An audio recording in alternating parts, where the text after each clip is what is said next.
मिनश्शैतानिर्रजीम बिस्मिल्लाहिर्रहमानिर्रहीम अल्लाहुम्मा सल्लि अला मुहम्मद व आलि मुहम्मद।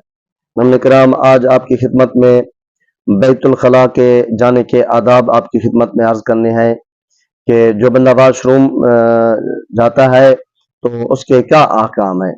तो पहला तो अहकाम है, जब वाशरूम में जाए पहले बायां पाँव रखे, निकलते वक्त दायां पैर जो है ना बाहर रखे।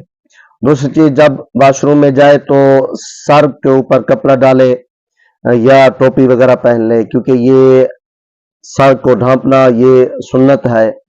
अगर बगैर सर के जो है ना वॉशरूम में जाएगा तो ये मकरूह है, क्योंकि वॉशरूम से ऐसे छोटे छोटे जर्रात जरासीम के निकलते हैं जो दिमाग के ऊपर असर करते हैं और इंसान जो है ना निस्यान की बीमारी में मुब्तला हो जाता है, भूलने की बीमारी में मुब्तला हो जाता है।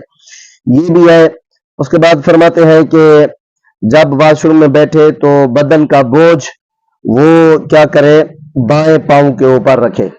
ये जो है ना मुस्तहब्बात है। तो फरमाते हैं इसी तरह चांद और सूरज की तरफ मुंह करके बैठना ये मकरूह है, नहीं बैठना चाहिए पेशाब करते वक्त।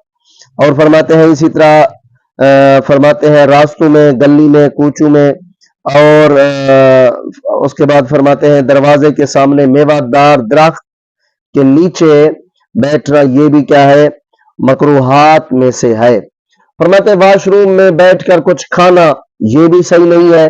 वॉशरूम में बैठकर बातें करना ये भी सही नहीं है। खासकर उन लोगों के लिए जो मोबाइल वगैरह इस्तेमाल करते हैं वॉशरूम में, तो वो एहतियात करें। वॉशरूम में बैठकर किसी से फोन के ऊपर गपशप लगाना या बातें करना, ये वॉशरूम में बैठकर बातें करना सही नहीं है।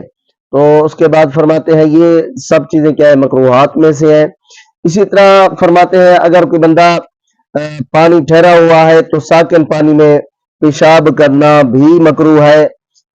कब्रिस्तान के नजदीक, कब्रों के ऊपर या कब्रिस्तान के नजदीक पेशाब करना ये भी सही नहीं है। तो ये छोटी छोटी चीजें हैं, इनका आप जरूर ख्याल किया करें, क्योंकि ये मुस्तहब्बात और मकरूहात जो है ना ये इनका सवाब बहुत ज्यादा होता है जो है ना।